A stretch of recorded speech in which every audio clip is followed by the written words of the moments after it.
Okay, so if you haven't noticed, I've switched to a different perspective. I kind of like this because it's more of the viewing angle you would get if you were sitting at the table.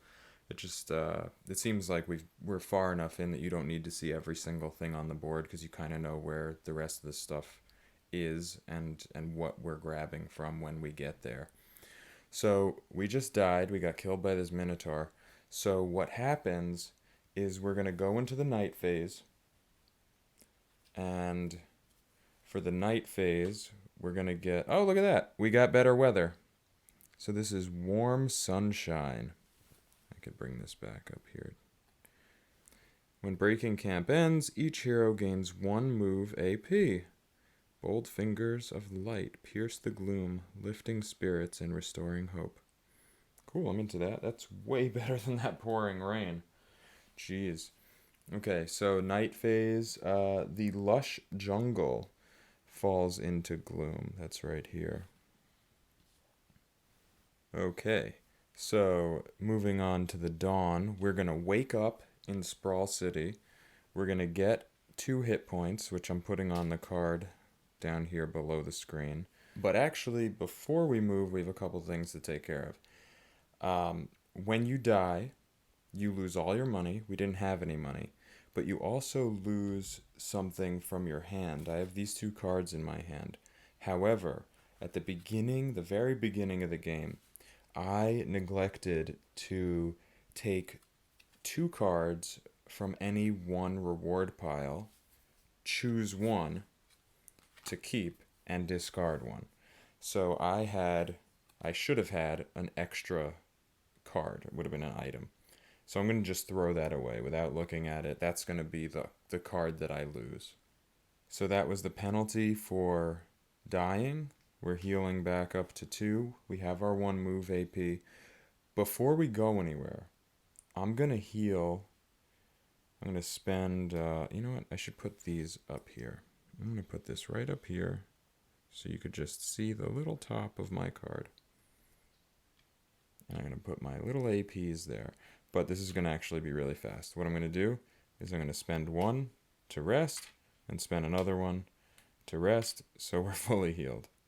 Okay, so now we're going to break camp again, or we're going to make camp. And it goes right back to the night phase. I'm going to pull the next night card. And what we have here is the Rosen Crusader. He's a stranger. Is this our first stranger? I think so. And he's a noble. So when revealed, we place him at the Grand Plains, which falls into gloom. Unfortunately, the Grand Plains is right here. So we're going to flip that.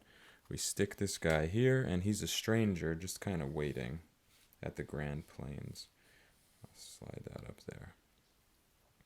So that was our night phase. That was not a mountain, so we're good. We don't have any effect for the Marquis of Pain. And we go back to the beginning of the day. And again, when breaking camp, we gain 1 move AP. So now we're kind of set. So we'll use our 1 free move AP to bring us here. Okay? Then when we get there, we automatically draw an encounter. And we've got the Forge of Power. This is a quest in the mountain. We're seeking the Forge of Power. If you can reactivate the Forge, you can use its powers to craft an artifact, which is why, when we complete this, we get 1 item. Let's go for it. Okay. So we have a study of 4, and this requires a study of 4. So this also requires us to encounter it because it's not combat. Oof, and we got 0. But we could spend another 1 and go for it again. There's 1. Let's go for it again. 2, 3, 4. Beautiful. Okay, so we've completed it. And we will take this card. You know what? This one finally has 4 gold as the reward. We're going to go for that, I think. And instead of getting a spell, we'll just take this card because having done that, we're in good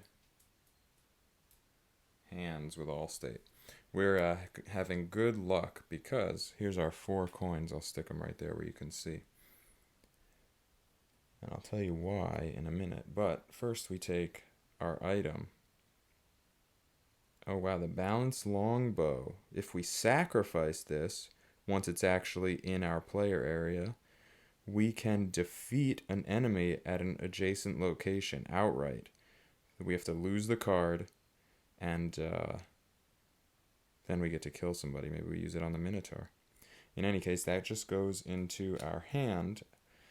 And now, let's take a look back at our saga, chapter 1. So we needed a mountain, a plains, and an enemy card, right? Well, in our hand, we happen to have a mountain,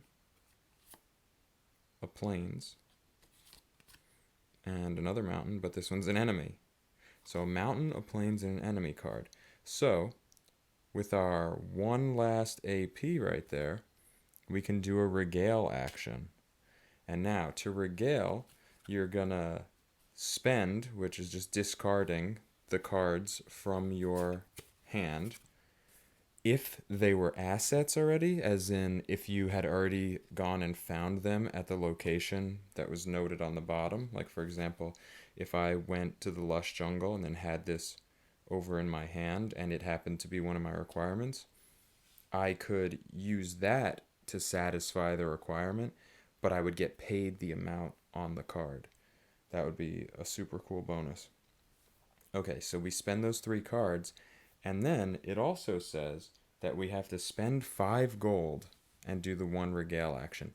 But in the rule book, there's a special variant where instead of doing 5 gold, 5 gold, 5 gold, and 5 gold for chapters 1, 2, 3, and 4, you do 2 gold, 4 gold, 6 gold, and 8 gold, still for a total of 20, but it sort of ramps up. So just to get that done, we're gonna go with the advanced variant. Spend our 2 gold, and now we've done our Regale action. So what that does is we get to look at the other side of the card, and we get our next sort of goals in the saga. So, the enemy, furious at your efforts to rally the people of the lowlands against them, send forces to capture you and put an end to your nascent rebellion. You must spread the word that the people have hope, that they can end the enemy's dominion over their homes, that they can stand with you and fight, each in their own way. After all, there's more than one way to make a difference, and these people are great craftsmen. So we're going to need an enemy, a stranger, and an item. So we have to talk to the people and have them craft an item, and that will take us to the next step in our saga. But the cool thing about this is that we've completed part of our saga, which means we've essentially gone up a level. So we get 1 more health, and that includes 1 AP. I'm just going to pull that down now. And the most fun part, well, I don't know. We get to look at our 2 Chapter 1 skill cards. So we can either choose Prize Fighter, which is a deed. So this is something that we get to use once per day because it's a veil action. Actually, both of them are. After you roll dice during a fight test, re-roll each die showing a 1. And then this one on the right, the Hunter, at a mountain location, heal 1 HP. Interesting. I'm going to go with the healing because I have a lot of dice, so I'm not super worried. But to get hit points back without spending an action, that's pretty cool. Okay, so we got this action point. So I believe that means we get to use that action point. Just like when we lose health and we lose the action point that came with it, I say we gain the action point when we gain a level. So I'm going to use that actually to just move right back here. Boom. Okay. Actually, let's go right here. And I'll tell you why. Because even though it's going to hurt us, because at the end of the day, if you make camp and you're in a gloom location, you lose a hit point, so I'm removing one. But we're going to get to use that jungle next day of the game. So we're going to do our night card. This one is Tribal Chiefess, and this is a stranger. She goes at Spine Ridge Pass, and a brave wild claw trailblazer has taken it upon herself to fight back the gloom single-handedly. Cool, so this stranger, Spine Ridge Pass, is right over here. It falls into gloom. Okay, so it's the next day. We gain 1 move AP, let's remember that. And now, since we're here, I'm just going to take my 4 AP back. Since we're here at the Lush Jungle, we can get our bow, our balanced longbow. It's a weapon, and it requires us to be at the Lush Jungle. So we just put that into our asset area, spend our AP, and we now have our balanced longbow. Very cool. Now, what shall we do? Let's hide. The thing that we keep forgetting to do. I'm going to spend an AP, and you put your little hidden token on your card. Here. Okay. And now I'm hidden, so when I go here, back to the lava canyon, and I reveal this mountain, if it happens to be an enemy, which it's not, if it were an enemy, I would get to roll the extra die instead of them. So we have a quest in the mountain. If we're neutral, then we can bypass the requirements. But it says negotiations with the locals are tense, and the Sprawl's ambassador, Alexandra Kate, requires an outsider's objectivity. Okay, so this is a quest, and it's in the mountain. We don't need a quest or a mountain. We need an enemy, a stranger, and an item. So I'm just going to ignore this, because you have to engage deliberately with a quest in order to do it. Otherwise, you can walk by. There's nothing compelling you here to act, because you're not being shot at or nobody's swinging a sword at you. So we'll move again. That's a move we have to do. Boom. And I'm going to move one more time up to the Flayer of Pain. And so it says to defeat, we must lose 1 AP. Nothing ever says that you have to use an action here, because we're out of AP here. So I'm just going to lose my 1 HP. Pull that off, and now we've defeated this Flayer of Pain. And that goes away. Great. However, that put us in a bad spot. We lost a hit point to beat him, and now we're here, and it's a gloom location, so we lose another hit point at the end of the day, and we go into the night phase. Civil War! Oh, look at this. Civil War breaks out now that Sprawl City has fallen into gloom. So Sprawl City falls into gloom. We flip Sprawl City over. That's pretty bad, because sometimes you want to hang out at Sprawl City to heal up. So yeah, that's you get the gist of it, right? So what would happen is we would go through, we would regale a number of times to get up to our 4th and then the final chapter, which is listed on a card. Once we complete the Take Fortress final chapter, we flip it over and we get something. This, for example, gives us a +3 to our combat, which would be super cool for fighting our ancient. Then, only after every player, in this case, 1 player, only after every player has completed their saga, will the Marquis of Pain come out. He'll come out to a set location. Each one of the ancients comes out to a set location. So he would end up over at the lava fortress. So either his standee, or lava canyon, excuse me. So either his standee would go here, or if you have some other miniature you want to proxy, you'd put him there. And then the battle's on. You go, you land on him, you fight him to the death. He has all his abilities. If there are enemies still out on the board, in this particular case, he would gain 2 extra hit points for this guy. If there were any plot cards still out, then he would gain some benefit from a plot card. And you win or you lose. And it all has to be done before the 25th day. So we've only done a few days, but to go through all 4 chapters, it could take a while.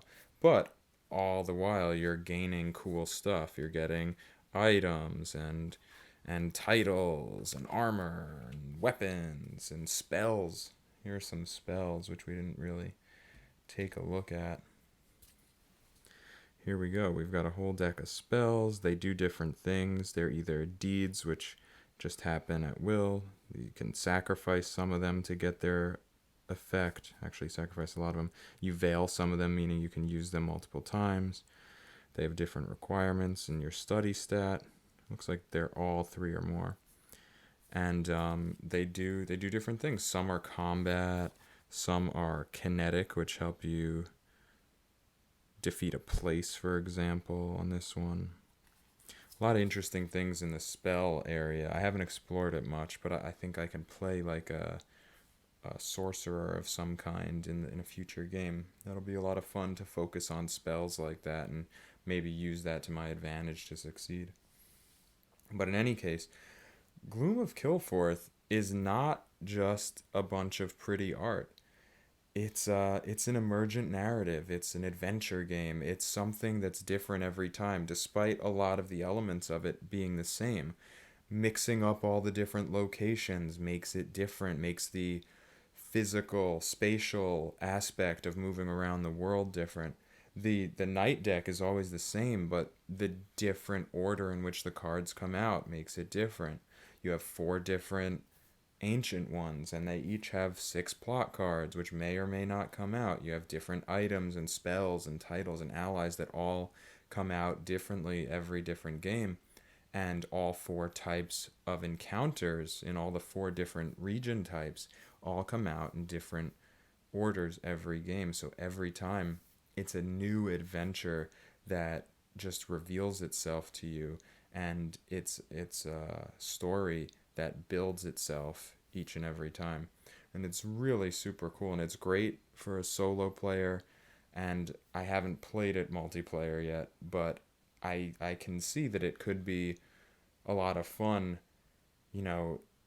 sharing this experience with multiple players around the table, because you each have to succeed at your goals. And I might leave a space free so that someone else can walk into it because it's part of their saga, not part of mine. And we might plan, I'll go get that enemy, you go do that thing. If we can come together to help fight right here, etc. It's going to be an adventure every time. So anyway, that's it. I know I didn't go through the whole game, but I think I hit all the really salient points, and I hope that you enjoyed it, because I really did, and I always do with this game. Thanks a lot for watching. I'll see you next time, and until then, have fun out there.